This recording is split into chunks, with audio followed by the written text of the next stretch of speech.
જય શ્રી રામ. હર હર મહાદેવ. માતા પિતાની સંપત્તિ વેચો નહીં, માતા પિતાની સંપત્તિ વધારો, ઘટાડશો નહીં, માતા પિતાની સંપત્તિ વધારો. ઘણા લોકો માતા પિતાની સંપત્તિ વેચી સુરતમાં, બંબઈમાં, વલસાડમાં, દિલ્હીમાં, વિદેશોમાં જમીન ખરીદે, મકાન બનાવે. બરોબર નથી. શાસ્ત્ર વિરુદ્ધ છે, ધર્મ વિરુદ્ધ છે, મર્યાદા વિરુદ્ધ છે. અને એવા મહાપુરુષો છે વેચીને માતા પિતા ગામમાં રખડતા હોય અને મહોત્સવ કરતા હોય. શાસ્ત્ર કહે છે માતા પિતાની સંપત્તિ ક્યારે વેચાય? જ્યારે જીવનમાં અતિશય દુઃખ આવે, બહેન દીકરીઓની લાજ લૂંટાતો હોય, અથવા ઘરમાં કોઈ મરણ પથારી ઉપર હોય અને એના ઈલાજ માટે, સારવાર માટે તમે વેચી શકો, બાકી વેચી નથી શકતા. પણ લોકો વેચે છે અને વિદેશોમાં ખરીદે, શહેરોમાં ખરીદે. એ બરોબર નથી. માતા પિતા હોય તો અનુમતિ લો. ઘણા તો અનુમતિ નથી લેતો, જબરજસ્તી સિગ્નેચર કરાવી લેવે, હસ્તાક્ષર કરાવી લેવે. નોટ ગુડ, બરોબર નથી. માતા પિતાની સંપત્તિમાં વધારો કરો. કોઈ બોલે કે ફલના ભાઈ પાસે 10 વીઘા જમીન હતા, એના દીકરા પાસે 20 વીઘા જમીન છે. ફલના ભાઈ પાસે 5 મકાન હતા, એના પાસે 10 મકાન છે. એ કરો, વેચો નહીં. અને મર્દ માણસ કોઈ દિવસ માતા પિતાની સંપત્તિ વેચે નહીં, વધારો કરે.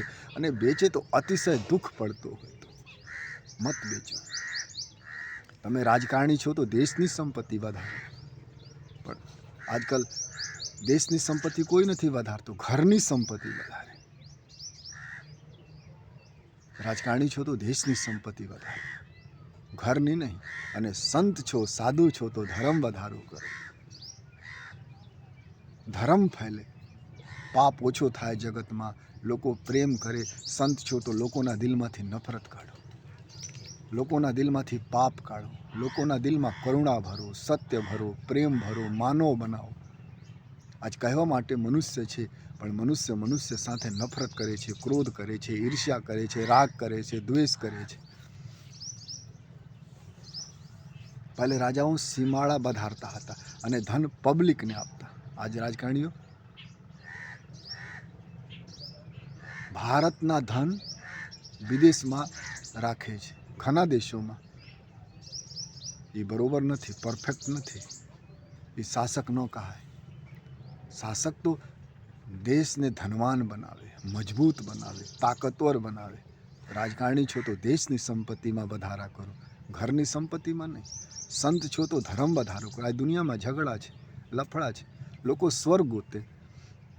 ધરતી કેટલું ખૂબસૂરત છે, પહાડ, નદી, ઝરણા, નાલા, ડુંગર, કાલા, સફેદ, દરેક નસ્લના લોકો છે, પણ રહેવા આવડતું નથી. અને કહે છે સ્વર્ગમાં ધરતી સ્વર્ગ બનાવી શકે. સંતો ચાહે તો ધરતી સ્વર્ગ બની જાવે. પ્રેમ શીખાડે, ઝઘડા ન કરાવે, લોકોને સમજાવે, મદદ કરો એકબીજાને, હેલ્પ ઈચ અધર. એકબીજા સાથે પ્રેમ કરો, લવ ઈચ અધર, તો ધરતી સ્વર્ગ બની જાવે. પછી આનંદ આવે.